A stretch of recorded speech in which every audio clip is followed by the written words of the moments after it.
네, 이번 시간은 14장 심장과 혈관계에 대해서 수업을 진행하겠습니다. 자, 심장의 구조와 기능을 먼저 볼 건데요. 교과서 보기 전에 PPT로 심장과 관련된 구조물들이 뭐가 있는지, 얘네들은 무슨 역할을 하는지에 대해서 간단하게 요약을 하고 교과서로 들어갈게요. 먼저 심장이 하는 일, 혈액순환 하는 일이죠. 펌프 역할을 하는 거예요. 피를 짜 줘서 혈액이 우리 전신으로 가게 해 주는 역할. 그다음에 전신을 돌고 온 혈액을 다시 안으로 받아들이는, 심장 안으로 받아들이는 그런 펌프와 같은 역할을 하는 장기가 이 심장입니다. 심장이 펌프 역할을 하기 위해서 수축하고 이완하고 이런 과정을 계속 반복을 해야 되는데, 수축과 이완을 하기 위해서는 심장 구조는 근육이 존재해야 돼요. 그래서 우리가 심장에 있는 근육을 심근이라고 얘기를 하는데, 심근이 수축했다가 이완했다가 하면서 심장이 짜주고 혈액을 짜주고 다시 이완할 때 혈액을 받아들이고 이런 역할을 하게 되죠. 그런데 우리 심근은 우리가 뇌에서 모든 일들이 뇌에서 명령을 내려서 작동을 하죠. 뇌에서 심장, "너 빨리 뛰어라. 지금 너무 느리게 뛰니까 빨리 뛰어. 그래서 혈액순환 빨리 되게 해." 요렇게 명령을 내리면 심장이 막 빨리 뛰고, '심장 좀 천천히 뛰었으면 좋겠다.' 생각해서 "심장아 너 좀 천천히 뛰어라." 이렇게 얘기하면 심장이 천천히 뛰고 이렇게 할 수 있나요? 그렇게 할 수 없죠. 심장의 근육 심근은 우리가 조절할 수 없는 근육의 움직임입니다. 수축과 이완을 우리가 의식적으로 조절할 수가 없어요. 그래서 의식적으로 조절할 수 없는 근육이기 때문에 우리가 불수의근 이렇게 이름을 붙였고, 그래서 얘는 자율적으로 전기 자극에 의해서 자율적으로 박동을 하게 되는 요 심근이 수축하고 이완하고 요 작용을 하게 돼요. 팔다리에 있는 근육 같은 경우에는 우리가 "팔 움직여, 팔 구부려, 팔 펴, 다리 움직여." 요렇게 명령에 따라서 내 의지로 움직일 수 있는 근육이죠. 그래서 그런 근육들은 수의근 요렇게 얘기하는데, 심근 같은 경우에는 내 의지로 움직일 수 없는 근육이기 때문에 불수의근이다. 그래서 심근이 수축과 이완을 통해서 전신으로 혈액을 돌리는 전신순환, 그리고 전신을 돌고 온 혈액이 다시 폐로 들어가서 폐에서 가스 교환을 하고 다시 올 수 있도록 하는 폐순환, 요런 작용들을 심근이 해 주는 역할을 하게 됩니다. 그래서 심장이 혈액순환을 하면서 하는 일은 신체 각 조직에 필요한 산소와 영양분을 공급하고, 또 각 세포들에서 발생한 대사 산물들, 노폐물, 이산화탄소 이런 것들을 또 제거해 주는 역할을 하죠. 심장에 연결되어 있는 피가 흐르는 관을 우리가 혈관이라고 부르고요. 이 혈관은 혈액순환하면서 혈액이 흐르는 길의 역할을 합니다. 그래서 혈관은 동맥, 정맥, 모세혈관 요렇게 구분을 하죠. 그래서 심장에서 나가는 혈관을 동맥 요렇게 얘기하고, 심장으로 다시 돌아오는 혈관을 정맥 요렇게 얘기를 합니다. 그리고 정맥과 동맥을 말초에서 연결해 주는 애가 모세혈관 요렇게 얘기를 하죠. 그래서 우리가 동맥혈이라고 얘기하면 일반적으로 산소가 풍부한 혈액을 가지고 있는 혈관이에요. 그래서 동맥혈은 산소가 풍부한 혈액이고, 정맥혈은 우리 전신을 돌고 심장 쪽으로 들어오는 혈관이기 때문에 여기는 산소가 부족한 혈액이다. 이렇게 일반적으로 얘기하는데, 여기에서 제외되는 혈관이 있습니다. 폐동맥, 폐정맥 요거는 반대로 거꾸로 생각하셔야 돼요. 우리 이따가 심장의 혈액 흐름을 다시 한번 복습을 하실 건데, 폐동맥에는 동맥이지만, 얘는 폐동맥은 동맥이지만 이산화탄소가 많이 포함되어 있는 혈액이고요. 폐정맥은 정맥이지만 산소가 많이 포함되어 있는 혈관입니다. 그래서 이따가 심장 주기 볼 때 다시 한번 짚어 볼게요.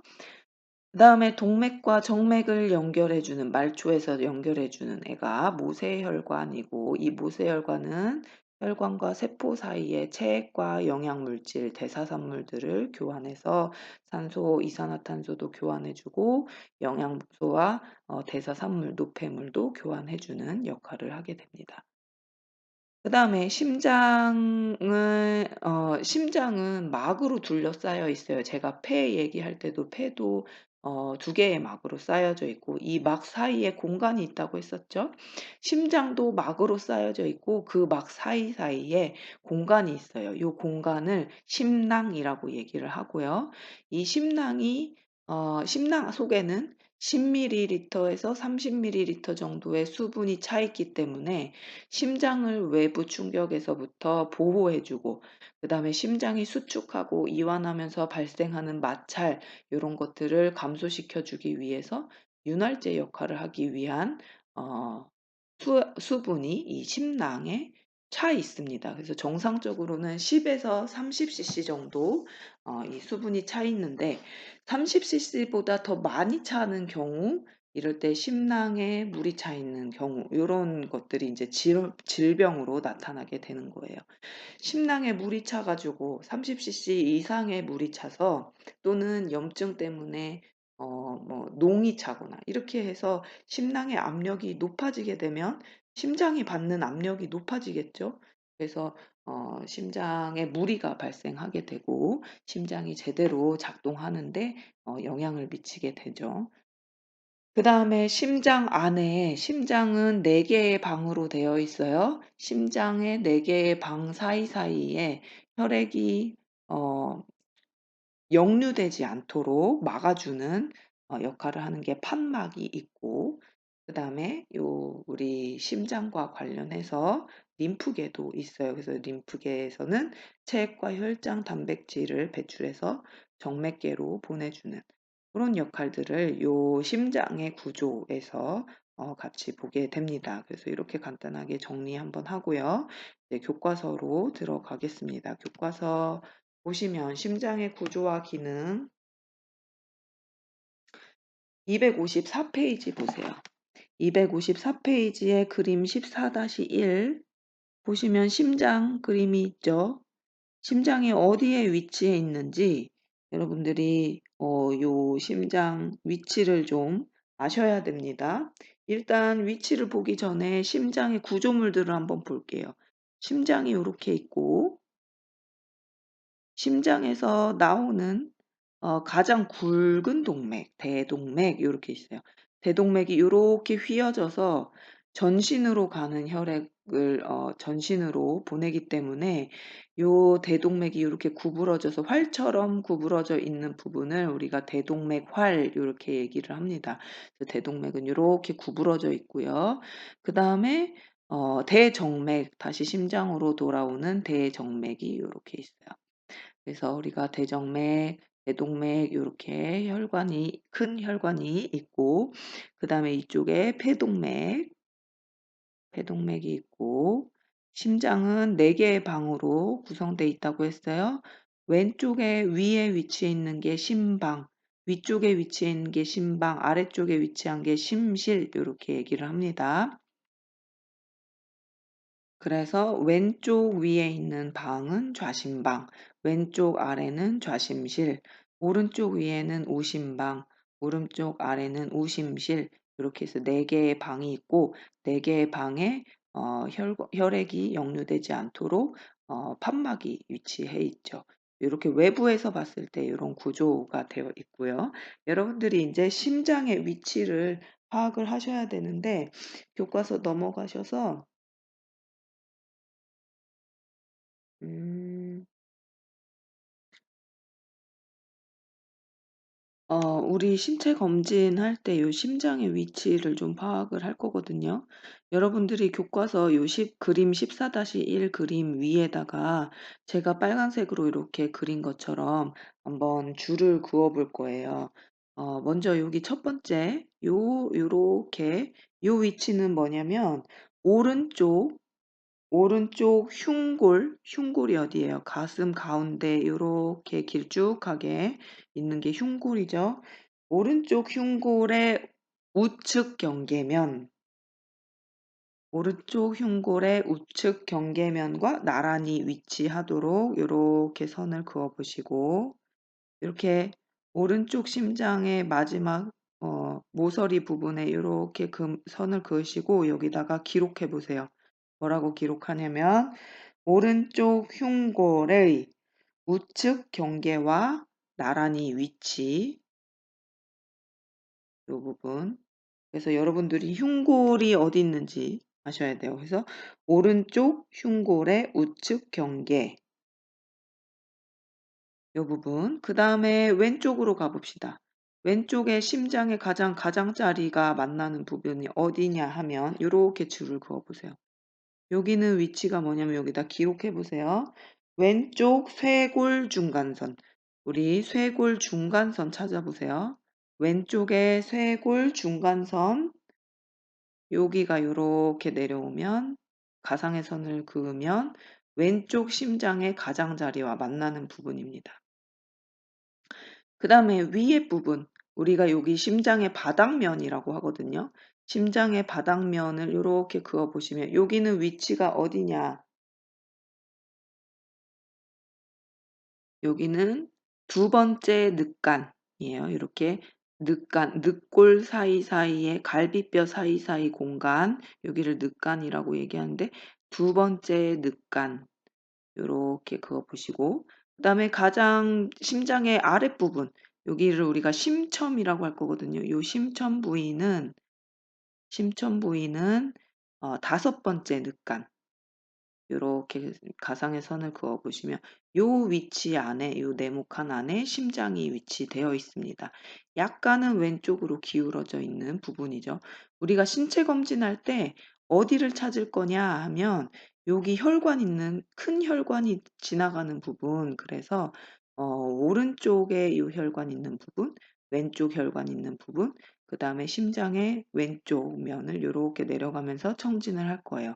그리고 가장 많이 중요하게 찾아야 되는 부분이 여기 심천 부위, 심장의 가장 아래 끝쪽 부분, 이 부분을 그러면 어떻게 표현할 수 있겠어요? 위치가 왼쪽 쇄골 중앙선과 다섯 번째 늑간이 만나는 부위, 이 부위가 심천 부위가 됩니다. 이 심천 부위를 찾아서 소리를 한번 듣고 이렇게 할 거예요. 그래서 심장의 위치는 이렇게 되어 있죠. 그래서 어느 부분인지 확인을 하셔서 금을 그어 보시고 위치를 한번 이렇게 기록을 해 보세요. 자, 그 다음에 교과서 254페이지에 심장막과 심근 있죠. 심장벽은 심내막, 심근, 심장막, 심낭으로 구성되어 있다. 이렇게 교과서 보시고 뒤로 넘어가시면 네 번째 줄, 255페이지의 네 번째 줄, 심장막 공간, 심낭강이라고 하는 곳에는 심장의 수축과 이완 시에 마찰을 줄이기 위해서 소량의 심장막액, 수분이 들어있다. 10에서 30cc 정도 들어있다. 얘는 마찰을 줄이기 위한, 심장을 보호하기 위한 윤활제 역할을 하는 플루이드, 심낭액이 들어있고요. 두 줄 내려오시면 심근은 두꺼운 근육 조직이죠. 수축해서 심실에서 혈액을 방출해내는 역할을 해주는 거고요. 그 다음에 밑으로 두 줄 또 내려오시면 관상동맥이 있어요. 관상동맥은 심근과 심장막에 혈액을 공급한다. 다른 기관의 장기에 혈액을 공급하는 애가 아니고 심장에게 심장도 산소가 있고 영양분이 있어야 수축하고 이완하면서 일을 할 수 있겠죠. 그래서 심장에 산소와 영양분을 공급하기 위해서 심장에 혈액을 공급해주는 혈관이 관상동맥, 우리 코로나 얘기할 때 그 코로너리가 이 그 왕관 모양을 얘기하는 거거든요. 그래서 왕관 모양처럼 생겼다고 해서 관상동맥이라고 얘기해요. 이 관상동맥은 심근과 심장막에 혈액을 공급하는 역할을 하게 됩니다. 그래서 제가 여기 PPT에 그림 가져온 게 심장이 있고요. 심장은 두 개의 막으로 쌓여져 있는데 심장막으로 쌓여져 있는데 내장 쪽 심장막, 벽 쪽 심장막 요렇게 있고 요 사이에 공간이 있어서 요 공간에 어 플루이드가 차 있다. 심낭액이 차 있다. 이렇게 얘기를 했습니다. 그래서 관상동맥도 얘기했고요. 관상동맥은 요 그림처럼 제가 요 PPT에 넣어 놓은 그림 요게 지금 심근에다가 혈액을 공급해 주는 혈관이에요. 얘를 띄어와서 요렇게 크게 확대해 보면 요렇게 되고요. 제가 요거는 참고로 넣어 놓은 이유가 여러분들 나중에 병원 가셔 가지고 실습하실 때 가장 먼저 보실 거고 병원에서 일을 하시면서 환자가 어떤 EKG를 찍고 왔거나 아니면 심장 관상동맥 조영술을 했거나 요런 경우가 있을 때 결과 해석에 요렇게 약어로 써 줘요. 그래서 관상동맥에 LAD는 LAD 부분에 막혔다든가 아니면 LCX 부분에 막혔다든가 요렇게 요런 약어로 PDA, PCA 요렇게 약어로 기록을 하는데 요 부분이 어딘지 알아야 되기 때문에 참고로 넣어 놨어요. 그래서 나중에 계속 심장에 대해서 배우실 때 이 관상동맥 필수로 배우실 거고 요렇게 LAD에 해당되는 거는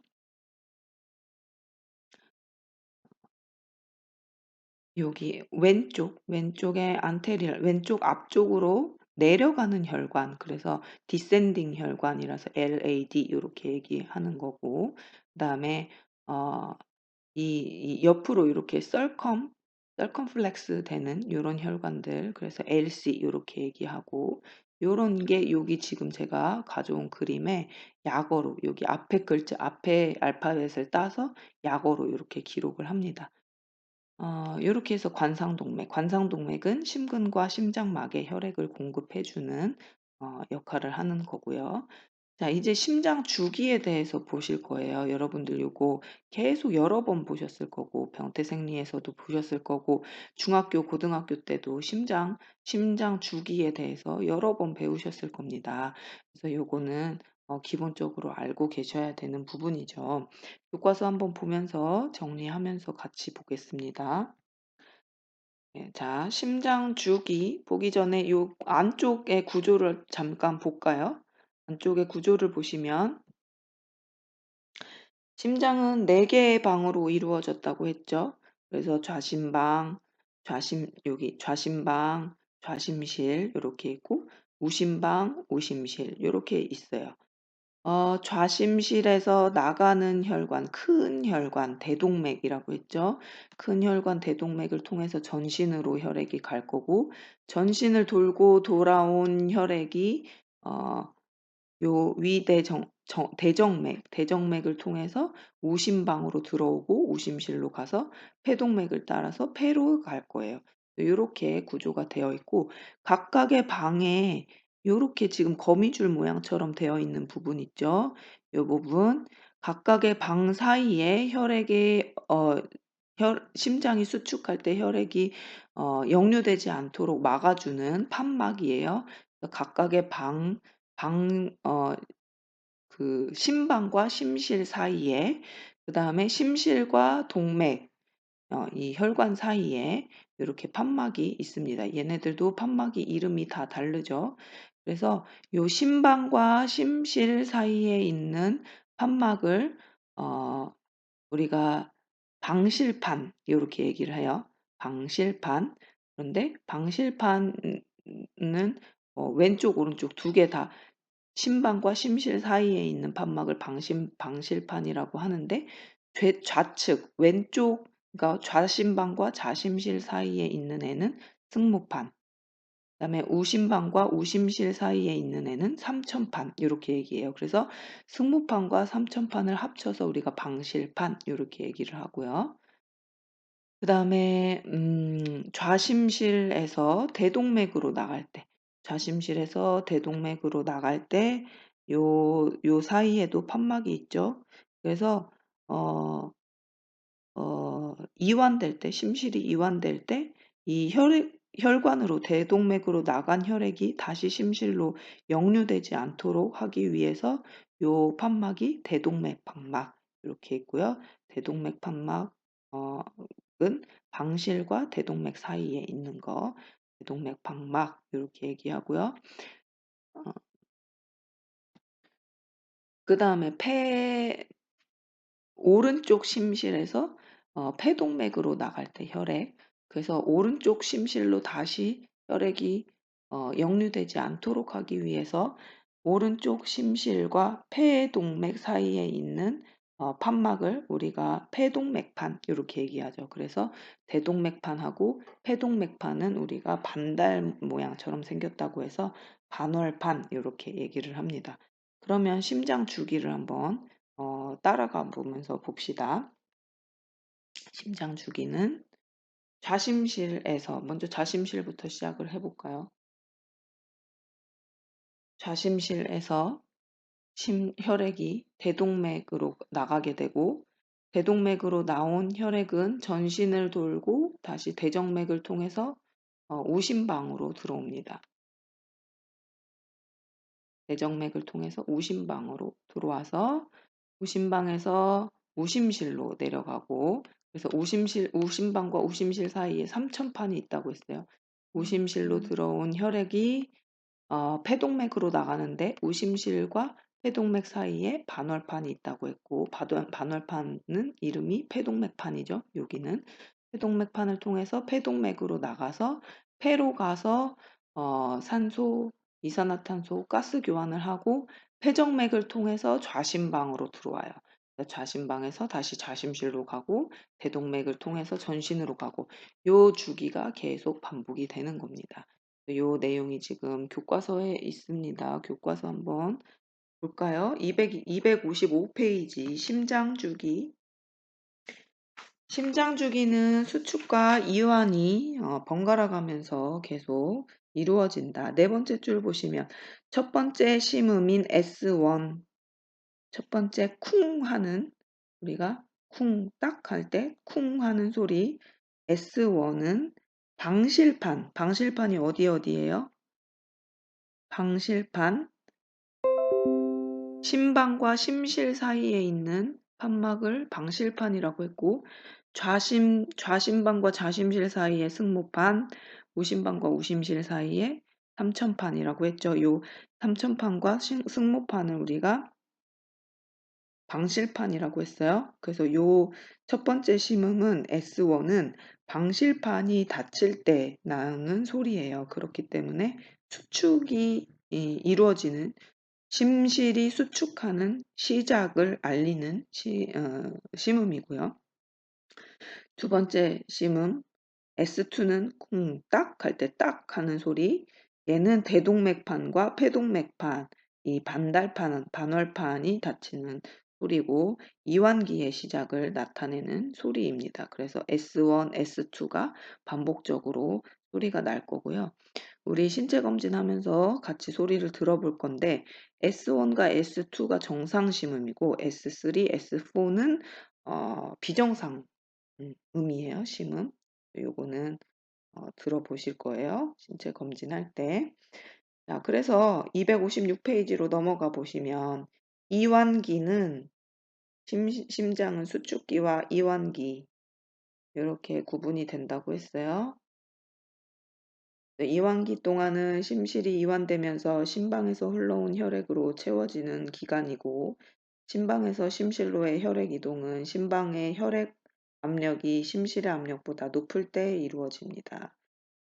심방의 압력이 심실보다 높으면 방실판막이 압력에 밀려 열리고 혈액이 심실로 들어갈 때 요때를 이완기라고 얘기를 하고요. 수축기는 심실의 압력이 심방보다 높아지면서 방실판막이 닫히면서 혈액이 심방으로 역류하는 것을 막아주는 그 시기이고 높아진 심실의 압력으로 인해서 반달판막이 열려서 대동맥 대동맥이나 폐동맥으로 혈액이 빠져나가기 시작하는 그때를 우리가 수축기 이렇게 얘기를 하죠. 요거는 그냥 참고해서 보시면 되겠고요. 심장 주기 다시 한번 정리를 해 보시면 되겠습니다.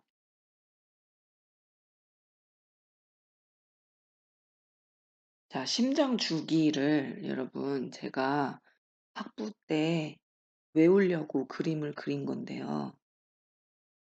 요 그림은 사실은 진짜 우리 심장의 구조하고는 딱 맞진 않아요. 그런데 제가 주기를 그 외우려고 그린 거고요. 정확한 그림은 아니기 때문에 참고해서만 보세요. 그냥 주기 확인하려고 제가 제시를 한 겁니다. 요렇게 심장 동그랗게 그렸고요. 심장에서 나오는 혈관들을 하트 모양 같나요? 하트 모양처럼 요렇게 그렸어요. 밑에서는 겹치지 않게, 위에 올라오는 애들은 좀 이렇게 겹치게 해서 어 심장은 4개 방으로 이렇게 구분을 해 주고, 그래서 좌심방, 좌심실이 있고 좌심방과 좌심실 사이에 승모판, 그다음에 우심방과 우심실 사이에 삼천판, 삼천판과 승모판을 우리가 방실판이라고 얘기한다고 했고, 좌심실과 대동맥 사이에 대동맥판, 우심실과 폐동맥 사이에 폐동맥판 요렇게 있어요. 그래서 폐동맥판하고 대동맥판을 우리가 반월판이라고 얘기한다고 했어요. 그래서 혈액이 좌심실에서 뿜어져 나와 가지고 대동맥을 통해서 전신으로 돌고, 그러면 여기는 지금 혈 산소가 많이 포함된 혈액이죠. 동맥혈. 산소가 포함된 동맥혈이 전신을 돌면서 이산화탄소를 가져오고 노폐물을 가지고 와서 대정맥을 통해서 우심방으로 들어옵니다. 그러면 대정맥에 있는 혈액은 산소 포화도가 낮고 이산화탄소 포화도가 높은 어, 혈액이 되죠. 혈액이 우심방으로 들어와서 우심방에서 삼천판을 통해서 우심실로 내려가고, 우심실에서 폐동맥판을 거쳐서 대동맥으로 갑니다. 아까 우리 구조 얘기할 때 동맥혈은 산소 포화도가 높지만 대동맥은 제외한다. 대동맥은 예외다. 그랬죠. 그래서 이산화탄소 분압이 높은 혈액이 대동맥을 통해서 폐로 가요. 폐로 가서 가스 교환을 하고 산소를 많이 포함한 혈액이 다시 폐정맥으로, 그래서 우리가 정맥은 산소 포화도가 낮은 혈관이지만 폐정맥은 예외로 산소 포화도가 높은 혈관이라고 했어요. 산소 포화도가 높은 혈관에서 혈액이 다시 좌심방으로 들어와서 좌심실을 통해서 다시 대동맥으로 나가고, 요 순환이 계속 진행이 되는 겁니다. 그래서 여러분들 그림을 그려보시면 아시겠지만 이쪽 폐, 이쪽은 전신. 그래서 심장은 전신과 폐가 아주 긴밀하게 연관되어 있어요. 특히 폐하고 긴밀하게 연결이 돼 있어요. 그래서 심장이 어딘가가 막혀가지고 혈액순환이 안 되고 한쪽에 계속 나가야 되는 혈액이 못 나가가지고 밀리고 해서 우렬이 발생한다.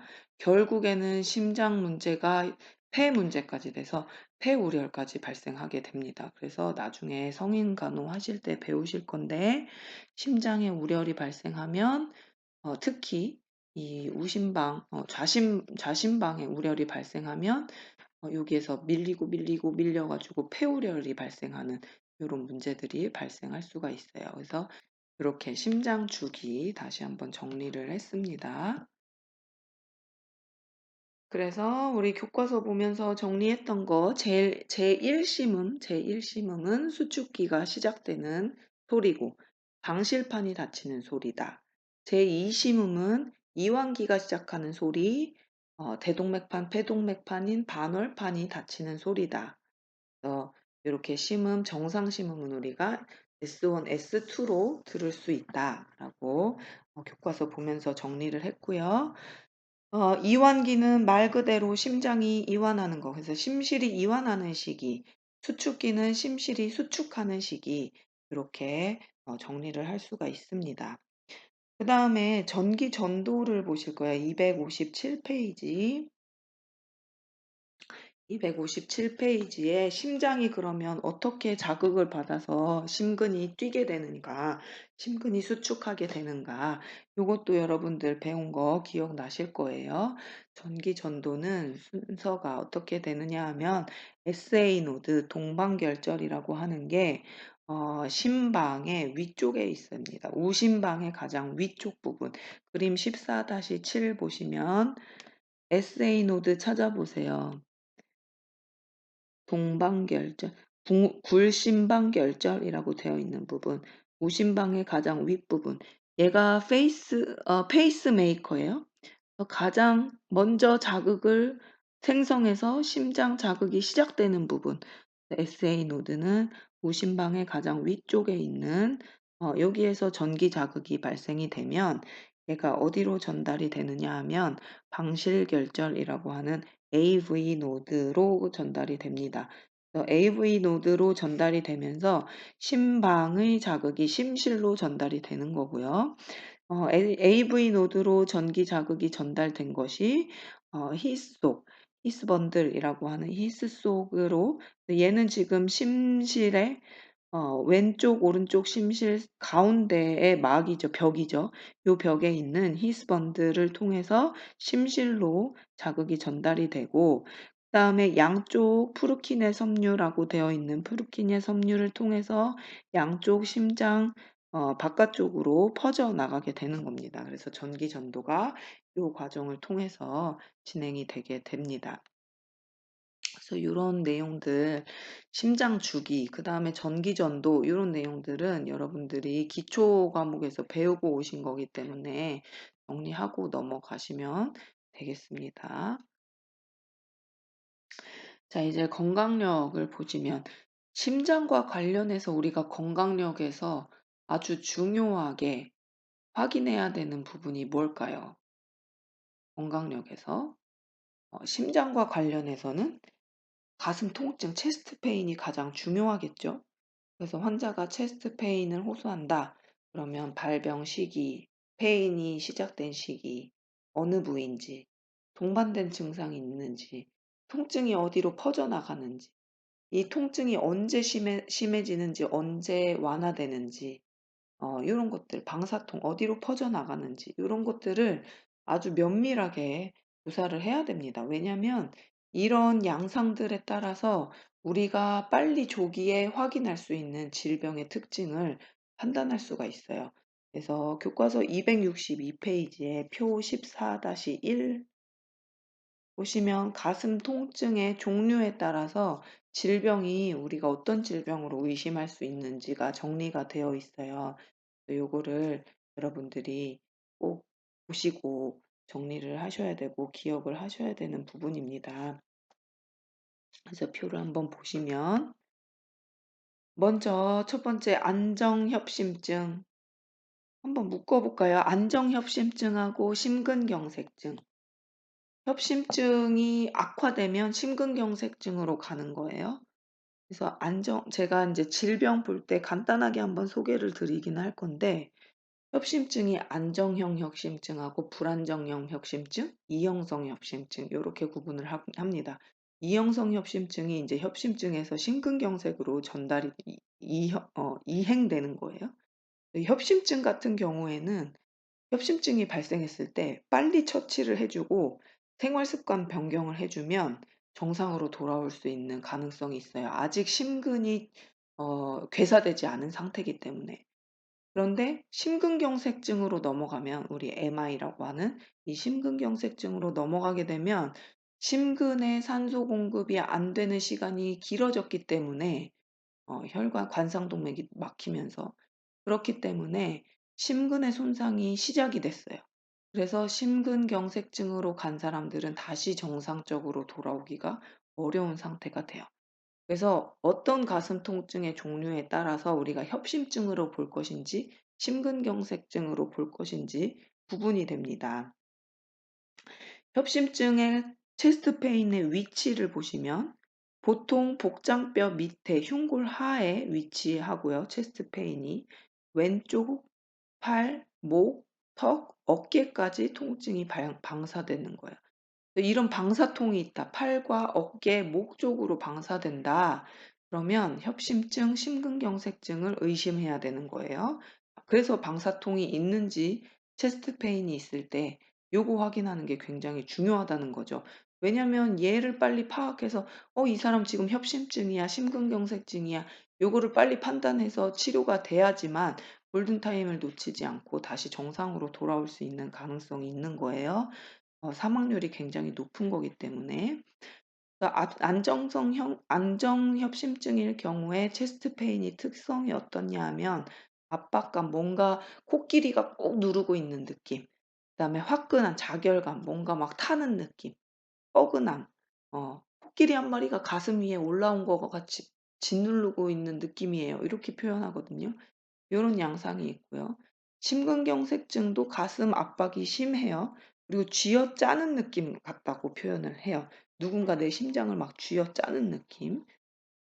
어 그리고 특징은 뭐냐면 협심증, 안정협심증 같은 경우에는 쉬거나 휴식하거나 우리가 가슴 통증이 있을 때 심근을 강화시켜 주는 약물, 우리가 니트로글리세린이라고 하는 약물을 혀 밑에다가 설하로 복용하는 약물이거든요.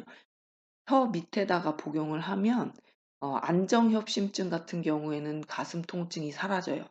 그런데 심근경색증 같은 경우에는 이미 심근의 조직에 손상이 일어났기 때문에 휴식을 하거나 이 질산염제제 니트로글리세린을 복용을 해도 흉통이 사라지지 않아요.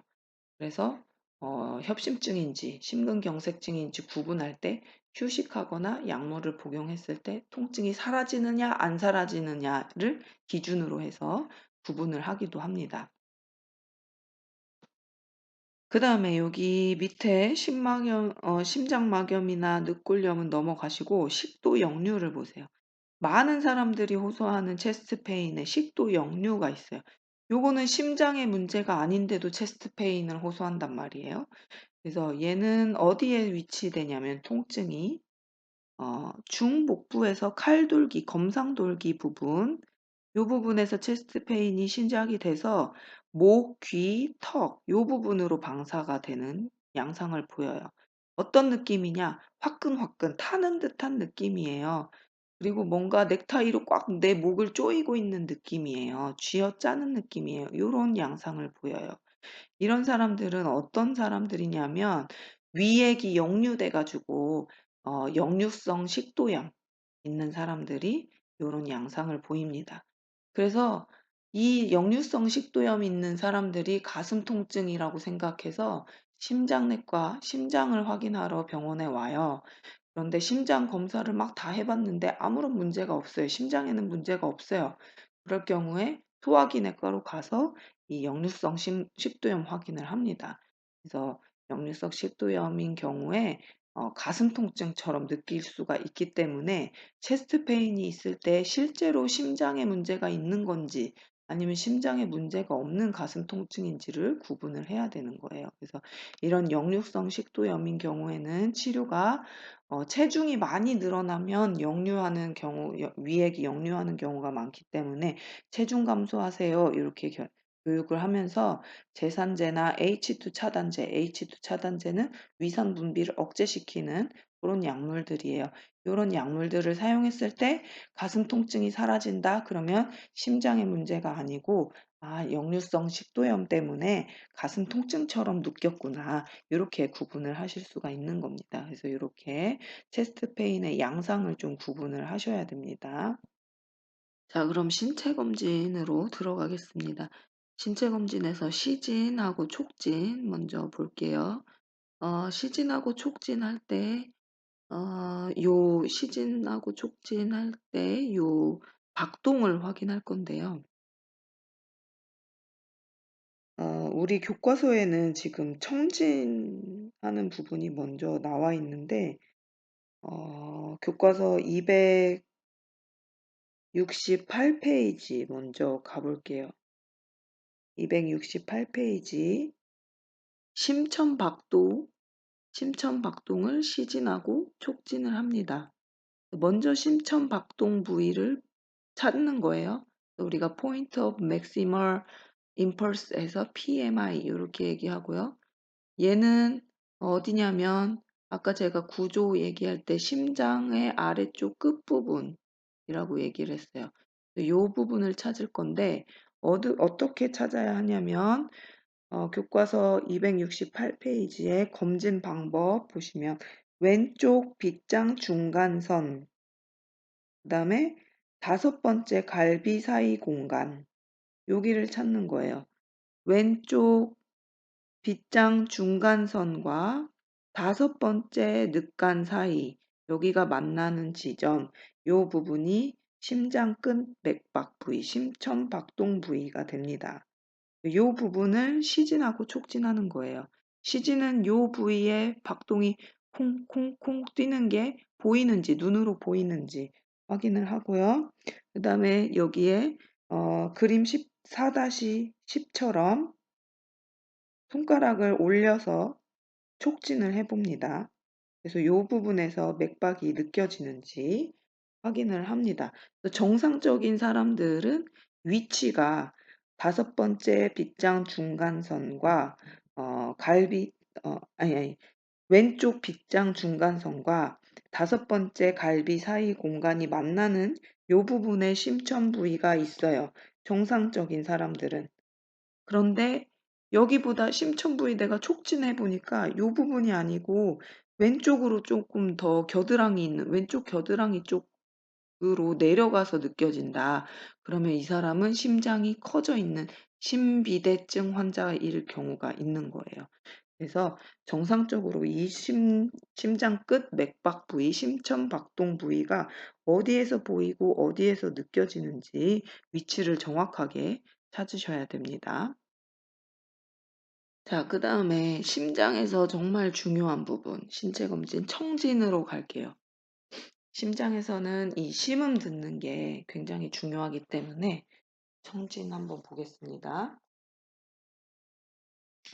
자, 교과서는 267페이지 앞으로 다시 넘어오셔서 청진을 하기 위한 위치를 찾으셔야 돼요. 위치 다섯 군데를 찾을 건데요. 이 다섯 군데를 순서대로 내려가면서 청진을 할 겁니다. 그래서 어디에서 찾아야 되느냐 하면 박스 14-2에 동글동글 설명이 되어 있고 그림 같이 있죠. 그림 A부터 M까지 순서는 A, P, E, T, M 이렇게 순서로 내려갈 거예요. 가장 심장의 바닥 쪽, 오른쪽 바닥 쪽인 A를 먼저 찾을 겁니다. 여기를 찾기 위해서 어떻게 해야 되냐? 두 번째 동그라미 내용 보세요. 두 번째 동그라미에 이 부분을 찾기 위해서 어딜 찾아야 되느냐 하면 일단 오른쪽 복장 빗장 관절 부위를 촉진해서 오른쪽 복장뼈 가장자리를 찾습니다. 오른쪽 복장뼈 가장자리. 우리 아까 빨간색 줄 그어봤죠?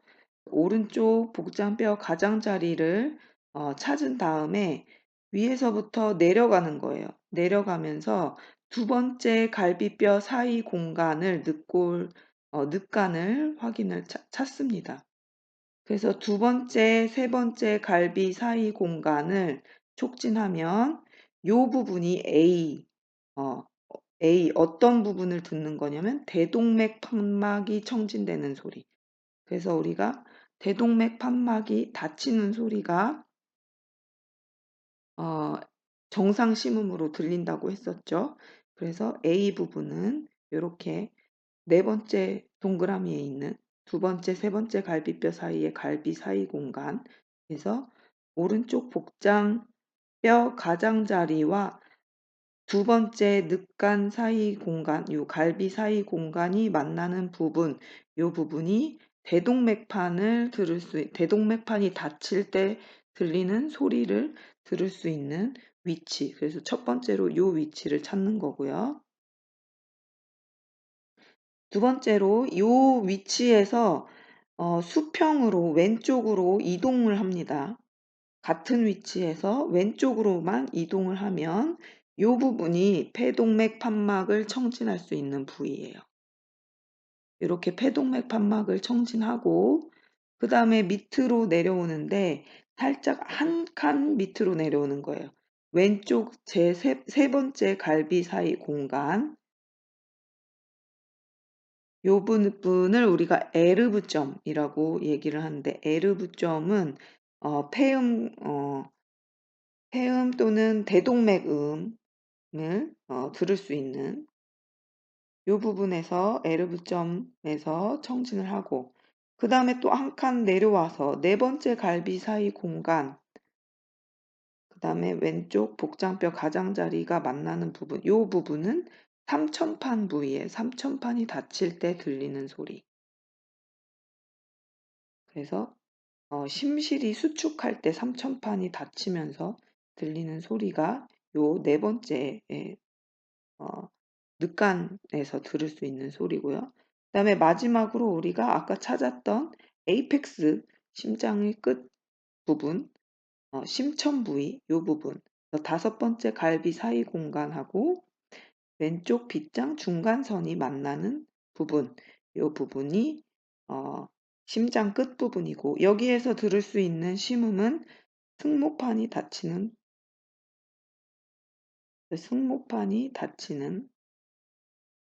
소리 그래서 좌심실이 수축할 때 승모판이 닫히면서 들을 수 있는 여기가 심천박동 부위.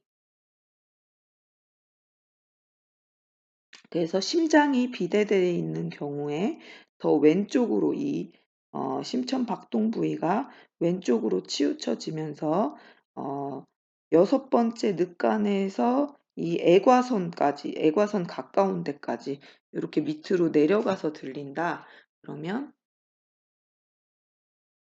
그렇게 들리는 경우에 우리가 심장이 비대되었구나 이렇게 생각할 수 있다고 했었죠. 이렇게 위치를 다섯 군데를 찾게 됩니다.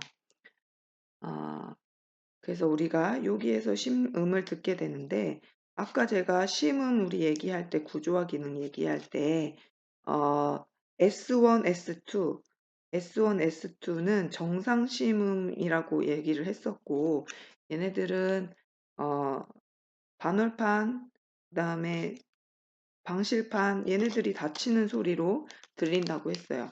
그래서 S1, S2는 정상 심음이라고 우리가 얘기를 했었고 S3, S4로 정의해 놓은 요 심음은 심잡음이에요. 비정상적으로 들리는 심음이에요. 얘네들이 들리면 비정상적인 심음이 들리네? 이렇게 판단을 해야 된다는 거예요. 그래서 우리가 청진을 할때 크고 높은 소리는 청진기의 판형으로 소리를 듣는다고 했었고 비정상적인 심음이나 혈관음 요런 것들은 작은 소리들을 어 우리 그 청진기의 벨형으로 듣는다고 했었죠. 그래서 정상 심음은 청진기의 판형으로 듣게 되고요. 심잡음이 들리는 것 같다 하면 벨형으로 바꿔가지고 S3와 S4가 들리는지 이렇게 비정상적인 심음이 들리는지 확인을 하게 됩니다. 그래서 요 각각의 위치에서 심장 소리를 들으면서 심음의 크기와 강도, 그다음에 질, 기간 이런 것들을 우리가 사정을 해서 기록을 해줘야 되는 겁니다.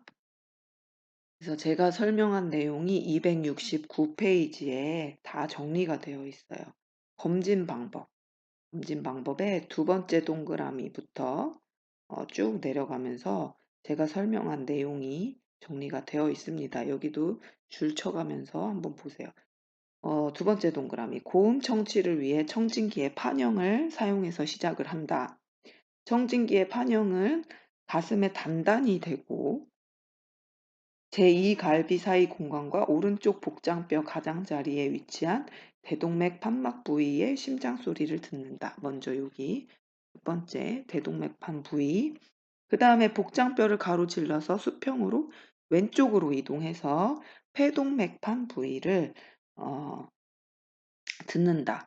그 다음에 한 칸 내려와서 에르브점의 제3 번째 갈비 사이 공간과 왼쪽 복장뼈 가장자리가 만나는 에르브점을 확인을 해서 이 부분에서 소리를 듣고요.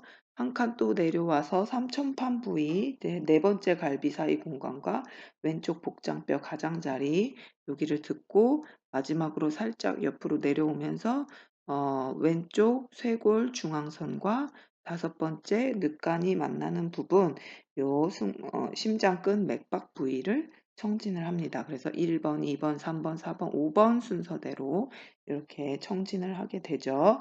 그렇게 청진을 하면서 이상한 잡음이 들리는 것 같다? 그러면 종영으로 바꿔서 5개 영역을 다시 반복 청취를 해서 저음의 소리를 들으면서 심잡음이 있는지 확인을 합니다. 그래서 우리가 청진기 종영을 사용할 때는 가볍게 눌러서 소리를 들어야 된다고 했어요. 판형으로 들을 땐 단단하게 피부에 접촉시켜서 들어야 된다고 했었고 이렇게 청진하는 순서대로 청진을 하게 되고요. 정상소견 보시면 교과서 밑에 정상소견 보시면 첫 번째 심음 S1, S1은 럽이라고 표현한대요. S1은 승모판막과 삼천판이 동시에 닫힐 때 만들어지는 소리고 수축기의 시작을 의미한다라고 했었죠. 그래서 이 부분은 어 S1은 심천 부위에서 가장 잘 들리는 부분이고 S1은 정상 심음이기 때문에 청진기의 판형을 이용해서 소리를 듣게 됩니다. 그래서 이 S1을 확인을 할 때 우리 경동맥 찾아서 경동맥 촉진하면서 소리를 들어보면 경동맥의 박동하고 거의 동시에 일어나는 것이 정상이에요. 그 다음에 두 번째 심음 S2는 덥이라고 표현을 하고 그래서 S1, S2를 럽덥, 럽덥, 럽덥 이렇게 표현을 해줘요. S2 소리는 덥이라고 표현을 하고요. 얘는 왜 만들어지는 소리냐 하면 대동맥 판막과 폐동맥 판막이 닫히면서 들리는 소리고 얘는 이완기가 시작하는구나. 요거를 표현해주는 소리입니다. 이완기의 시작을 알리는 소리다. 그래서 얘도 정상 심음이기 때문에 청진기의 판형을 이용해서 듣는 거고 제2 심음은 대동맥판 부위에서 잘 들리는 정상 심음이 됩니다. 그래서 넘어가셔서 271페이지 보시면 271페이지에 S1은 심장 끝에서 더 크고 심장 끝 심천 부위를 우리가 심장 끝이라고 하죠. S2는 심장 바닥 윗부분, 대동맥판 부위, 심장 바닥에서 더 큽니다. 그래서 심장 소리는 일반적으로 저음이고 강도가 낮은 소리. 그런데 S1 심음이 S2 심음보다 저음으로 들려요. 이런 특징이 있습니다. 그래서 정상 심음 한번 들어보겠습니다.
이렇게 1심음, 2심음 확인했고요. 비정상 심음으로 3심음하고 4심음 한번 보겠습니다. 3심음 교과서 271페이지 표 14-2 보세요. 비정상적인 심음 보겠습니다. 비정상적인 심음에서 S3 제3심음은 이완기 동안 심방혈액의 80%가 빠르게 심실을 채울 때 제3심음이 들리게 됩니다. 그래서 이완기 초기에 심실의 혈액이 빨리 채워질 때 들리는 소리, 우리가 이게 말이 뛰어다닐 때 나는 말발굽 소리처럼 들린다고 해서 갤럽 소리라고도 얘기해요. 분마음. 그래서 얘는 비정상적인 심음을 듣는 거기 때문에 청진기의 종형을 이용해서 확인을 하고요. 어떻게 표현하냐면 켄터키 이렇게 표현해요. 켄터키처럼 표현을 하고, 성인에서는 어린아이나 젊은 성인에서는 이 삼음이 들리는 경우에 정상일 수 있지만 30세 이상의 성인에서 들리면 심부전이나 판막을 통해서 혈액이 역류돼서 나오는 소리다라고 들을 수 있기 때문에 우려성 심부전이나 심실의 혈류량이 과다해서 방실판을 통해서 혈액이 역류한다라는 것을 알 수가 있죠.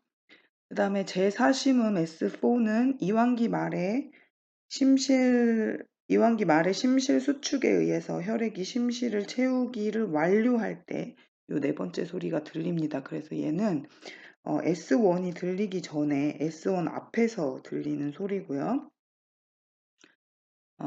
표현은 테니시 이렇게 표현을 해요. 이따가 소리 한번 같이 들어볼게요. 제4심음은 비정상 소리고 S1 전에 나타나는 소리입니다. 그래서 이 제4심음이 들린다는 거는 심실 근육이 탄력성이 저하되어 있어서 심실 근육이 뻣뻣해져 있는 이런 상태인 거, 경직되어 있는 상태라는 거를 알 수가 있죠. 이것도 제3심음하고 제4심음 한번 들어보겠습니다.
제4심음이에요.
이렇게 들리는 제3심음하고 4심음 비정상 심음이고요. 그다음에 비정상 심음 또 더 추가로 들어볼 건데요. 271 페이지에 비정상 소견 박스 있는 곳 한번 보시면 여기에서 비정상 심음으로 들릴 수 있는 것이 심장막 마찰음, 럽 사운드, 우리 폐 할 때도 비비는 소리처럼 들리는 폐를 둘러싸고 있는 막 사이의 공간에 뭔가 감염이 일어나서 어 염증 같은 것들이 발생했을 때 얘가 그 어 확대됐다가 축소되고, 그러니까 수축하고 이완할 때마다 비비는 소리, 비닐이나 가죽을 비비는 소리처럼 들리는 게 럽 사운드가 있다고 했었죠. 그래서 심장에서도 심장을 둘러싸고 있는 막 사이의 공간에 마찰음이 발생할 때, 심낭염 같은 것들이 있을 때 심낭막에서 마찰이 발생해서 나는 소리가 이 심장막 마찰음 럽 사운드이고요. 그래서 교과서 보시면 심장막 마찰음은 심장막 주머니에 체액이 축적돼서 어, 발생하는 저음의 거친 마찰음, 거슬리는 소리라고 이야기하고 있어요. 이 소리는 수축기와 이완기에 모두 들릴 수 있는 소리고, 삐걱거리고 긁는 듯한 마찰음이 들리는 것이고요. 그 다음에 우리가 가장 많이 사용하는 용어인 심잡음, 머머라고 얘기해요. 머머는 심잡음을 얘기하는 거고, 얘는 판막을 통과하는 혈류의 속도가 증가할 때 머머의 이런 비정상적인 심음을 들을 수가 있습니다. 그래서 불규칙한 판막의 수축, 이완, 이런 것들이 혈류를 통해서 앞으로 전진하는 혈류가 속도가 증가할 때 나타나는 소리고, 판막의 기능 부전이 있을 경우에 이런 심잡음이 발생할 수 있어요. 그래서 동정맥류나 중격결손, 심장의 여기 가운데 부분, 이 가운데 부분이 구멍이 뻥 뚫렸을 때 혈액이 역류하면서 들릴 수 있는 소리가 심잡음입니다. 이것도 마찰음하고 심잡음 한번 들어볼게요. 먼저 마찰음이에요.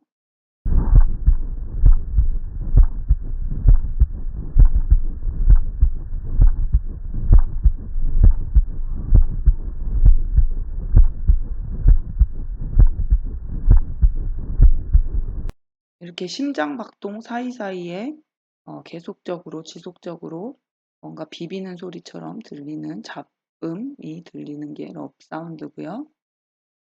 그 다음에 심잡음, 이 머머 사운드를 듣기 전에 요게 이 심잡음이 여러 가지로 구분돼서 볼 수가 있어요. 요거를 먼저 볼게요. 우리 교과서 272 페이지로 넘어가서 표 14-4 보시면 판막 결손에 의한 심잡음 있죠. 우리 판막 결손으로 인해서 혈액이 역류되면서 들리는 소리를 심잡음 머머라고 이야기를 했어요. 얘가 어떤 판막에 문제가 발생했는지에 따라서 소리가 달라요. 수축기에 잡음이 발생하는지 이완기에 발생하는지 이렇게 구분을 나눌 수가 있어요.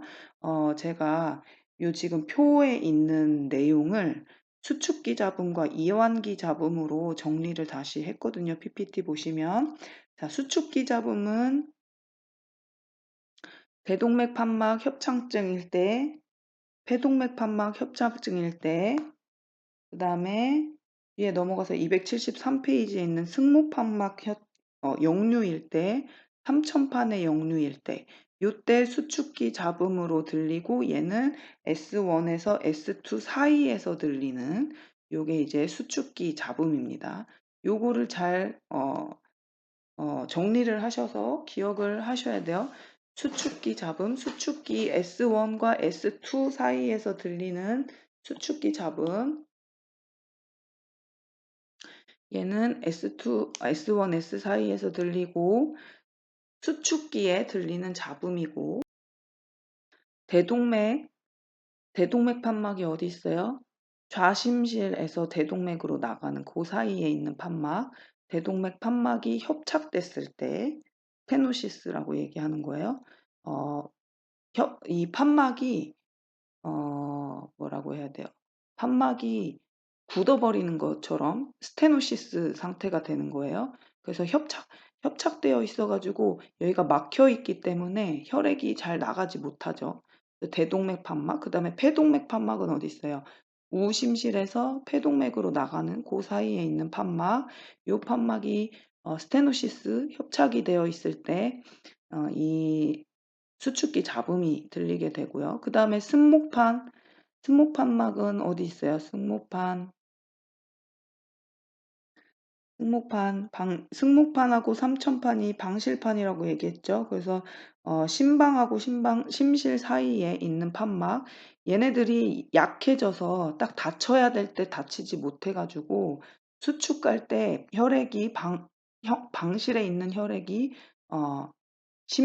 심실에 있는 혈액이 심방으로 역류되면서 들리는 소리가 이 수축기 잡음으로 들립니다. 그래서 수축기 잡음 S1에서 S2 사이에 들리는 소리, 이거 수축기 잡음이고요. 그 다음에 이완기 잡음 보시면 이완기 잡음은 S2하고 S1 사이에 청진이 되는 수축기 이완기 잡음, 심잡음이에요. 얘는 언제 들리냐 하면 대동맥 판막과 폐동맥 판막이 약해져서 다쳐야 될 때 다치지 못해서 혈액이 역류될 때, 그 다음에 승모판막하고 삼천판, 방실판 얘네들이 딱딱하게 스테노시스 상태가 됐을 때, 협착이 됐을 때, 이렇게 됐을 때 이완기 잡음으로 S2와 S1 사이에서 잡음이 들리게 되죠. 그래서 요 수축기 잡음과 이완기 잡음, 우리 뭐뭐를 이렇게 두 가지로 구분을 해봤어요. 나눠봤어요. 그래서 요 소리를 한번 정리를 해서 영상으로 한번 봅시다. When a healthy heart beats, it makes a lub-dub sound. The first heart sound, lub, also known as S1, is caused by the closing of the AV valves after the atria have pumped blood into the ventricles. The second heart sound, dub, or S2, originates from the closing of the aortic and pulmonary valves right after the ventricles have ejected the blood. The time interval between S1 and S2 is when the ventricles contract, called systole. The interval between S2 and the next S1 is when the ventricles relax and are filled with blood, called diastole. Diastole is longer than systole, hence the lub-dub, lub-dub, lub-dub. Heart sounds are auscultated at 4 different sites on the chest wall, which correspond to the location of blood flow as it passes through the aortic, pulmonic, tricuspid, and mitral valves, respectively. This is how similar defects associated with different valves are differentiated. Heart murmurs are whooshing sounds produced by turbulent flow of blood. Murmurs are diagnosed based on the time they occur in the cardiac cycle, their changes in intensity over time, and the auscultation site where they are best heard. Examples of conditions associated with common systolic murmurs include mitral valve regurgitation, when the mitral valve does not close properly and blood surges back to the left atrium during systole. The murmur starts at S1 when the AV valves close and maintains the same intensity for the entire duration of systole.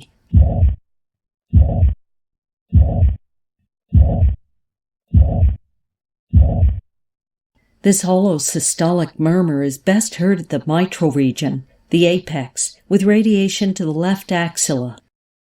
On the other side of the heart, a tricuspid valve regurgitation has similar timing and shape, but is loudest in the tricuspid area, and the sound radiates up along the left sternal border. Aortic valve stenosis. When the aortic valve does not open properly and blood is forced through a narrow opening. The blood flow starts small, rises to a maximum in mid-systole at the peak of ventricular contraction, then attenuates toward the end of systole. This results in a crescendo-decrescendo, or a diamond-shaped murmur, which starts a short moment after S1. It is often preceded by an ejection click caused by the opening of the stenotic valve. Aortic stenosis murmur is loudest in the aortic area, and the sound radiates to the carotid arteries in the neck following the direction of blood flow. Again, on the other side of the heart, a pulmonic stenosis has the same characteristics but is best heard in the pulmonic area and does not radiate to the neck. Other conditions that cause audible systolic murmurs include ventricular septal defect and mitral valve prolapse. An example of diastolic murmurs is aortic valve regurgitation. This is when the aortic valve does not close properly, resulting in blood flowing back to the left ventricle during diastole, the filling phase. As the blood flows in the reverse direction, the murmur is best heard not in the aortic area but rather along the left sternal border. It peaks at the beginning of diastole when the pressure difference is highest, then rapidly decreases as the equilibrium is reached.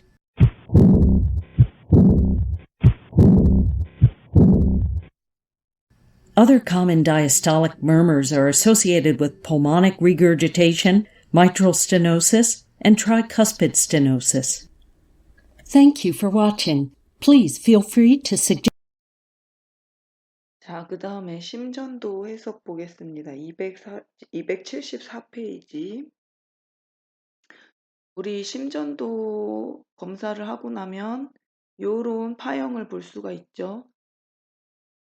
물론 심전도 검사에서 어떤 리드에 따라서인지 에 따라서 이 그래프가 다르게 여러 개가 이렇게 나오는데 우리가 리드 2 대표적으로 보는 리드 2에서 읽을 수 있는 파형이 이런 파형이에요. 그래서 우리가 PQR, ST 이렇게 보죠. PQR, ST 여기 R 표시가 안 돼 있어요. 심전도는 PQRST 이렇게 정상적인 심전도 파형을 봅니다. 그래서 각각의 파형들이 뭘 의미를 하느냐 하면 여기에서 전기 자극이 없다가 전기 자극이 시작되면 전기 자극이 있으면 이렇게 위로 올라가는 거고요. 전기 자극이 없을 때 이렇게 수평으로 평평하게 돼요. 자, 여기 전기 자극이 없다가 전기 자극이 볼록 튀어나오면서 시작이 되는 이 지점이 이제 P파가 시작되는 건데 이 P 웨이브가 의미하는 게 뭐냐면 심장의 탈분극, 심장에서 전기 자극이 시작되는 거를 얘기를 하는 거예요. 그래서 우리 전기 자극이 첫 번째로 시작되는 부분이 페이스메이커 하는 지점이 우리 구조할 때 같이 다시 봤었는데 심장의 가장 윗부분에서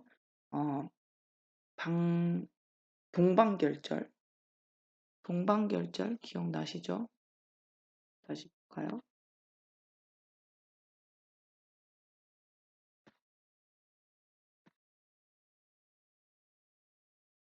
동방결절 요게 지금 제가 PPT에 안 넣어놨네요.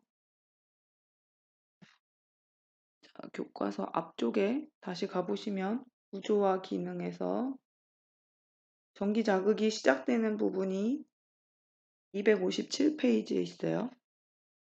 257페이지에 첫 번째로 전기 자극이 시작되는 동방결절 SA 노드 여기에서 자극이 시작돼서 전기 자극이 시작돼서 이제 심장이 수축하기 시작하는 심방의 탈분극이 일어나는 게 요 P 웨이브가 표시가 되는 요게 의미하는 거고 그 다음에 QRS 파형 여기 뾰족하게 이렇게 QRS 파형은 QRS 컴플렉스라고 얘기해요.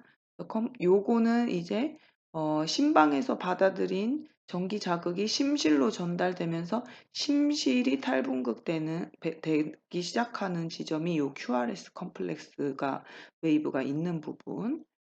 그 다음에 QRS 다음에 T형으로 T가 이렇게 볼록 다시 올라오는 부분 요 부분은 심실이 재분극하는 시기 여기부터 지나가면 심장이 이완하는 순간이 되는 거예요. 그래서 우리가 PQRST 파형으로 요 파형이 정상적인 파형인지 보게 됩니다. 그래서 각각의 파형들이 의미하는 심장의 탈분극과 재분극을 의미하는 요거를 여러분들이 기억하셔서 정리를 하시면 되겠어요.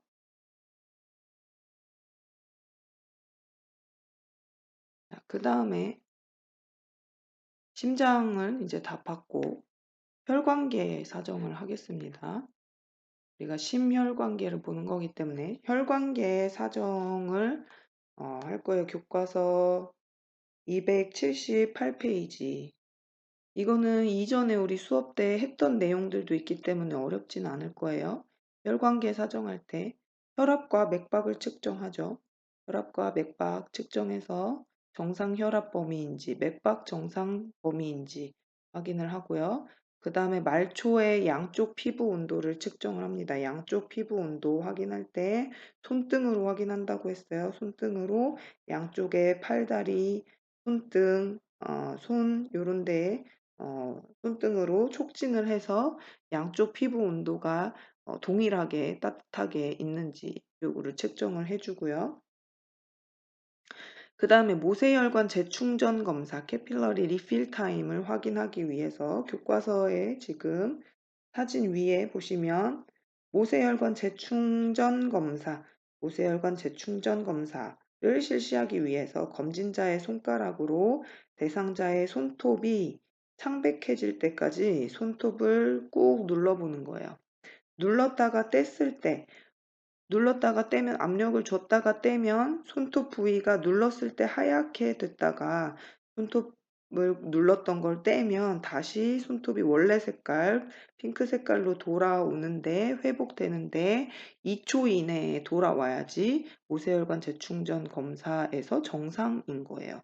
그래서 모세혈관에 문제가 없는 경우 2초보다 늘어진다, 시간이 늘어진다. 그러면 모세혈관의 혈액순환이 되는 게 장애가 있다라고 보는 거죠. 그래서 이렇게 모세혈관 재충전 검사를 하게 되고, 그래서 정상 소견은 모세혈관 재충전 시간이 2초 또는 2초 이내여야 된다. 빨리 되돌아와야 된다.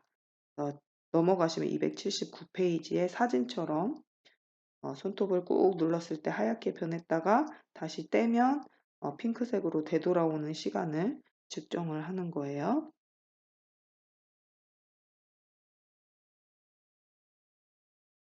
그 다음에 280페이지로 넘어가셔서 양쪽 다리의 표재성 정맥을 확인할 건데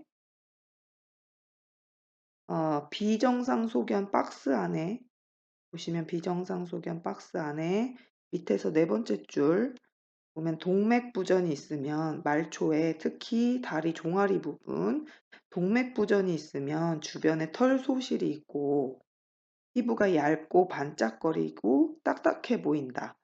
동맥에 문제가 있을 때, 정맥에 문제가 있을 때, 정맥부전이 있을 때 서서 봤을 때 종아리 부분에 정맥이 확장되어 있고 꾸불꾸불한 모양의 정맥류가 보이게 되죠.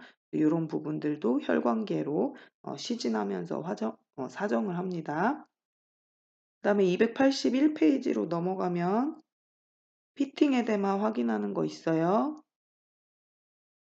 우리가 피부 확인할 때 요온성 부종 한번 얘기했었죠. 피팅 에데마, 간질강에 과다하게 수분이 축적됐는지 확인하기 위해서 그래서 혈액에 있는 수분이 세포 사이사이 간질강으로 빠져나와 가지고 거기에 수분이 축적되면 부종이 발생하는 거예요.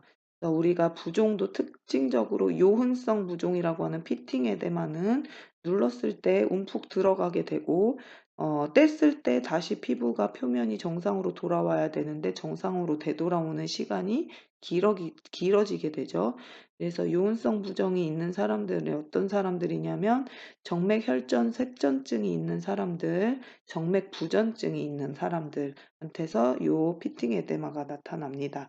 281페이지에 비정상 소견 보시면 엄지 또는 손가락으로 눌러 움푹 들어간 부분이 피부에 남아있을 때 이를 오목부종, 요온성 부종, 피팅 에데마라고 얘기를 하고 얘는 세포 사이사이의 공간 간질강에 과다한 수분이 축적되었음을 의미를 합니다. 그래서 정맥혈전증, 정맥부전증 이런 환자들한테서 나타난다. 그래서 어느 정도 피부가 들어가는지의 깊이를 측정해서 우리가 기록을 해준다고 했었죠. 이렇게 요온성 부종이 있는지도 파악을 해 주고요. 그다음에 넘어가서 285 페이지, 285 페이지 보시면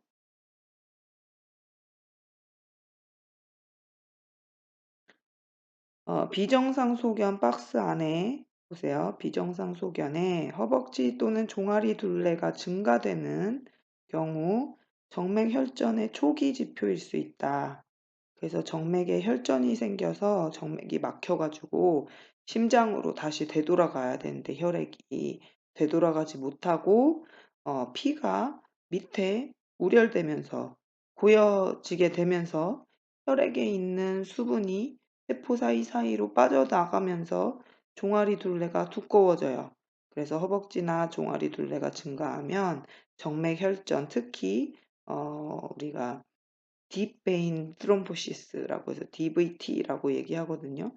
DVT가 있는 지표로 볼 수가 있어요. 그래서 양쪽 둘레를 쟀을 때 양쪽 둘레의 차이가 1.5cm 이상의 차이가 난다. 그러면 비정상이고 둘레가 큰 다리는 심각한 부종 상태라는 거를 나타나게 된다. 그리고 다른 징후로는 양쪽 다리의 색이나 열감의 차이가 있을 수가 있어요. 그래서 정맥 혈전증이 있는 부위의 다리는 차갑고 열감이 차가운 느낌 요런 느낌이 나고 다리에 혈액순환이 안 되기 때문에 창백해져 보이고 요런 차이점이 있게 되죠. 그리고 대상자들은 문제가 있는 쪽 다리의 통증을 호소하기도 해요.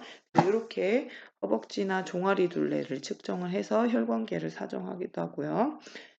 그 다음에 발목과 위팔 지수 ABI라고 하는 이 발목과 위팔 지수를 측정을 하는데 어떻게 측정하느냐 285 페이지 밑에서 두 번째 줄 보시면 말초동맥 질환을 앓고 있는 경우 발목 위팔 지수 ABI를 계산을 합니다. 어떻게 계산하느냐 검진 방법 286 페이지로 넘어오면 발목 위팔 지수는 발목 뒤정강동맥, 발목의 수축기 혈압을 재고 이 결과를 위팔 동맥에서 된 수축기 혈압으로 나누는 거예요. 그래서 발등 동맥이나 뒤에 정강이 뒤쪽에 있는 동맥 여기에서 동맥에서 수축기 혈압을 측정하는 거예요. 발 종아리에다가 혈압계를 감고 그래서 여기 발등 동맥에서 측정한 수축기 압을 요골동맥 팔에서 잰 혈압에 요골동맥에서 잰 수축기압으로 나눴을 때 이 위팔지수, 발목과 위팔지수 ABI 값이 나오는데 이 값이 0.9 미만이면 말초동맥 질환이 있다. 이렇게 판단할 수가 있습니다. 그 다음에 경정맥 압 측정하는 거 286 페이지부터 287 페이지까지 설명이 나와 있어요. 목정맥압 측정이라고 되어 있는 거 286 페이지 맨 마지막 줄 보시면 목정맥압 측정 있죠. 목정맥압은 우심장의 압력을 측정하기 위해서 측정하는 것이다.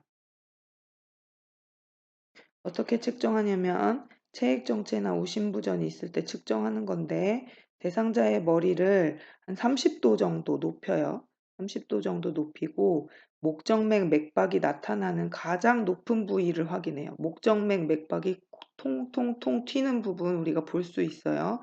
이렇게 통통통 튀는 부분의 가장 윗부분을 어디인지 확인을 하고 그 다음에 수직자를 목장뼈 각 흉골각 있는 부분에 세워서 세로로 놓습니다. 세워놓고 그 다음에 수평자를 이용해서 맥박이 뛰는 가장 윗부분에 지점에 이렇게 수평자를 대는 거예요. 그래서 수평자하고 세워진 수직자의 교차점이 몇 cm 정도 되는지 확인을 합니다. 그래서 2.5cm 이상 올라가지 않아야지 정상이에요. 2.5cm 이상으로 올라가지 않아야지 정상인데 2.5cm 이상으로 증가되었다. 그러면 체액 정체가 돼 있거나 우심부전이 있는 환자들이라고 우리가 볼 수 있는 겁니다. 이 경정맥압 측정하는 거 한번 영상으로 어떻게 측정하는지 볼게요. Jugular venous pressure. The central venous pressure, or CVP, is the pressure within the thoracic vena cava just before the right atrium. The superior vena cava and the connecting jugular veins act as a column of blood in which the CVP can be approximated by determining the jugular venous pressure. This is done by measuring the elevation of the neck veins above the sternal angle and correlating it to the height of the blood column in centimeters of water. The right-sided internal jugular vein is best for conducting this procedure since it is directly connected to the right atrium. The exam can also be performed on the external jugular veins, but they often branch at right angles, which can interfere with the test results. However, in this video, the external veins are used to perform the examination, since their superficial course and good visibility allow for the best demonstration of the technique. In the beginning, the patient should be recumbent, with the head turned slightly to the left. The jugular veins are now at the same level as the right atrium and should be significantly distended under physiological conditions. The jugular vein presents with a regular pulse featuring a twin peak. The internal jugular vein's pulsations are not readily observable since it lies deeper within the neck. Its pulsation, though weak, can be observed just ventromedial to the external jugular vein.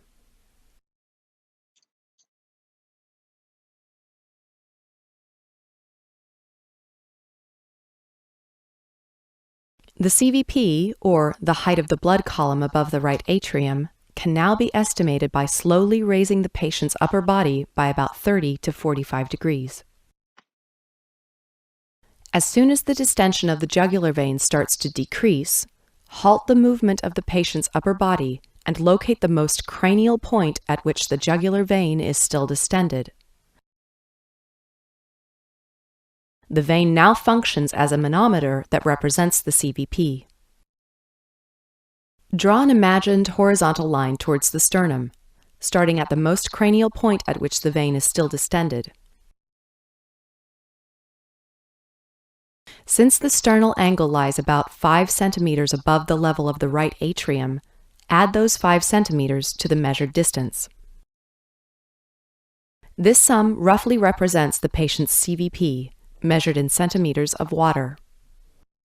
This patient has a CVP of about 7 centimeters of water, which is within the reference range of 4 to 10 centimeters of water.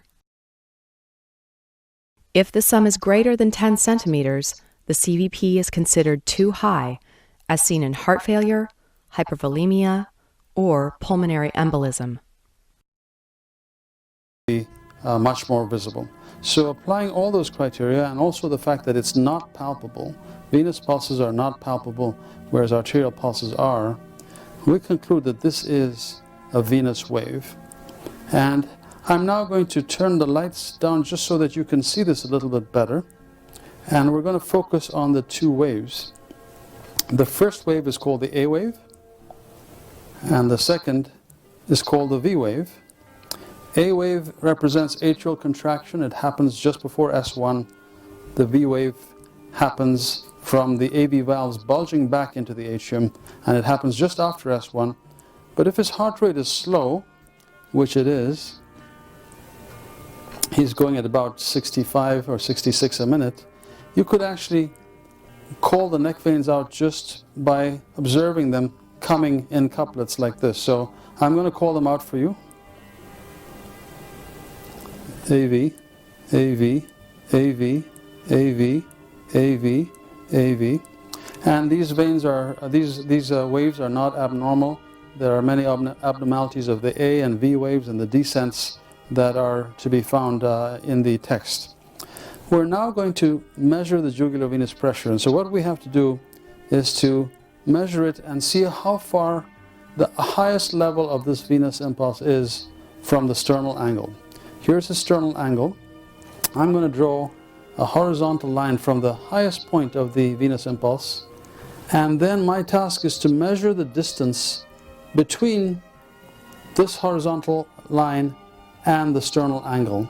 Let's say that the distance between my ruler, let's say the distance was about 2 centimeters, that the upper border of that venous impulse was 2 centimeters above the sternal angle. We would now add 5 centimeters to get to the center of the atrium and we would report that as a jugular venous pressure of 7 centimeters. 네, 이렇게 해서 경정맥압 측정하는 방법이었고요. 그 다음에 트렌델렌버그 검사 정맥류 사정이라고 돼 있는 거 287페이지에 정맥류 사정 트렌델렌버그 검사를 통해서 정맥류를 사정합니다. 어떻게 하냐면 대상자를 바로 눕히고 정맥이 완전히 비워질 때까지 한쪽 다리를 올리게 한 다음에 그 다음에 대상자를 일어서게 합니다. 다리의 정맥이 정상적이라면 혈액이 천천히 채워질 것인데 정맥이 너무 빠르게 채워지면 정맥에 있는 판막이 불완전한 상태라서 정맥류가 있다라고 판단할 수 있어요. 이것도 검사하는 방법 영상 한번 볼게요. Begin by elevating the patient's leg and hold them up until the veins are empty. While the legs are elevated, apply direct pressure with your hand or by applying a tourniquet to the upper thigh to occlude the saphenous vein.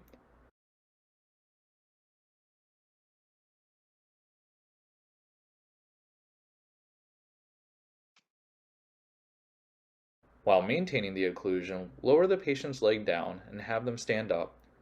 Now assess how long it takes for the blood to return distal to the occlusion site. If there has been no rapid refilling after approximately 20 seconds, quickly remove the tourniquet and continue to assess for the refilling. 자, 이렇게 해서 트렌델렌버그 검사를 했을 때 하지정맥류가 있는 사람은 토니켓을 풀었을 때 정맥이 빠르게 충혈되면서 이렇게 구불구불하게 지렁이처럼 정맥류가 보이게 되죠. 자, 그 다음에 요거는 교과서에 없는 내용인데요. 한번 여기 빈 공간에다가 기록해 보세요. 알렌 테스트는 요골동맥하고 척골동맥을 눌러서 혈액순환이 안 되게 막은 다음에 다시 풀었을 때 어떻게 회복되는지, 혈액순환이 잘 되는지 확인하는 거예요. 그래서 요골동맥과 척골동맥 원위부에서 손목까지 혈관이 막히지 않았는지 확인하는 거고, 요골동맥과 척골동맥을 같이 눌렀다가 뗐을 때 정상적으로 우리 혈관을 눌렀을 때는 손바닥이 하얗게 됐다가 혈액순환이 안 되니까 하얗게 됐다가 뗐을 때 다시 손바닥이 붉게 회복되는 시간을 측정을 합니다. 그래서 정상인 사람은 3에서 5초 이내에 다시 붉게 손바닥이 회복이 되어야 되는데 이 시간이 5초 이내에 정상적으로 돌아오지 않는다. 그러면 척골동맥 이하의 동맥이 폐쇄됐다고 볼 수가 있는 거예요. 어떻게 검사하는지 한번 볼까요?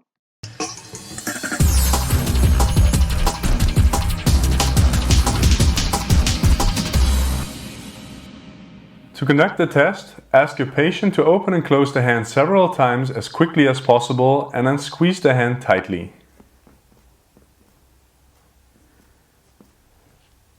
Then compress the radial and the ulnar arteries with your thumbs. Hold it quickly and then ask your patient to open the hand and release the radial artery. And you can see how the blood is streaming back into the hand quickly. We will now repeat the same process and release the ulnar artery.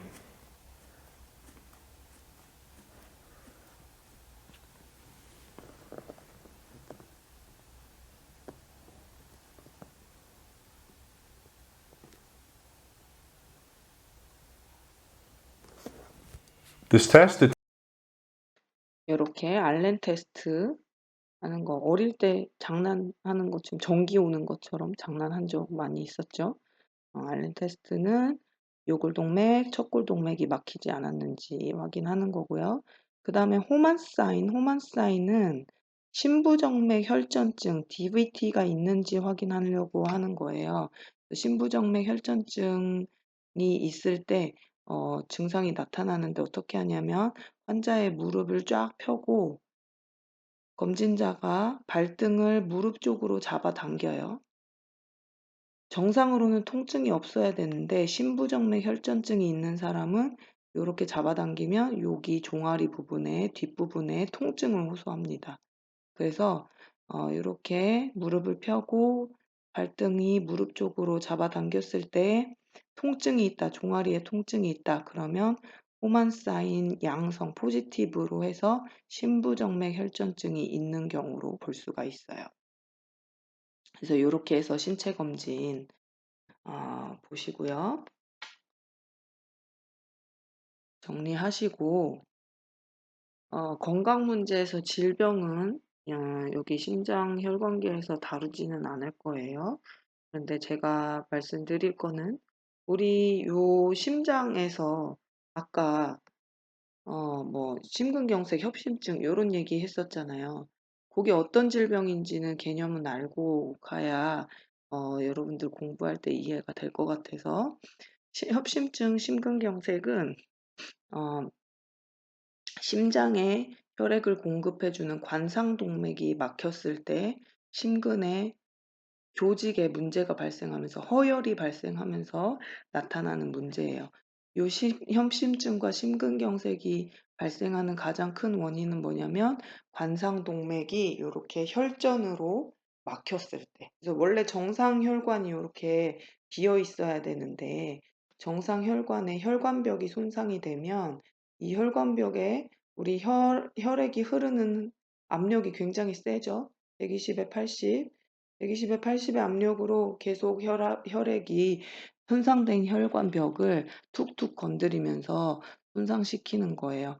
여기에 지방질 같은 것도 쌓이게 되고 노폐물이 잘 쌓이게 되고 혈액이 지나가면서 혈전 피떡 같은 것들도 쌓이게 되고 그래서 점점 요렇게 지방 덩어리, 혈전 요런 것들이 쌓이면서 이 혈관을 완전히 막게 되는 그래서 어느 정도 부분적으로 막혀 있는 요런 상태는 협심증인 경우에 요렇게 되고요.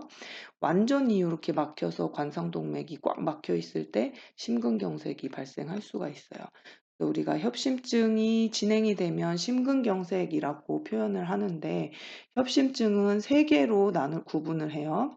그래서 안정형 협심증, 불안정형 협심증, 이형성 협심증 이렇게 해서 여기까지는 협심증으로 보는데 여기까지는 아직은 심근의 조직 손상이 일어나지 않은 상태, 허혈 상태만 일어난 상태예요. 이때 막혀 있는 혈관을 뚫어주면 다시 정상적으로 돌아올 수가 있지만 이때 뚫어주지 못하고 시간이 지나면 심근경색 MI로 진행이 됩니다. 그래서 MI에서는 2개로 구분할 수 있는데 우리 PQRST 정상 정상 심장 파형 봤었죠? 여기 파형에서 PQRST 마지막에 T 파형이 있는데 이 T 파형이 상승됐느냐, 엘리베이션 됐느냐, 안 됐느냐에 따라서 MI를 구분을 하는 거예요. 그래서 ST 분절이 엘리베이션이 안 된 non ST MI 이렇게 그다음에 ST 분절이 엘리베이션 된 MI 그래서 STMI 이렇게 구분을 합니다. 그래서 가장 심각한 경우가 ST 분절이 상승된 심근경색인 경우에 가장 심각한 심근경색이 될 수가 있어요. 거의 심장이 멈추면서 사망에 이를 수 있는 가능성이 큰 상태가 되죠.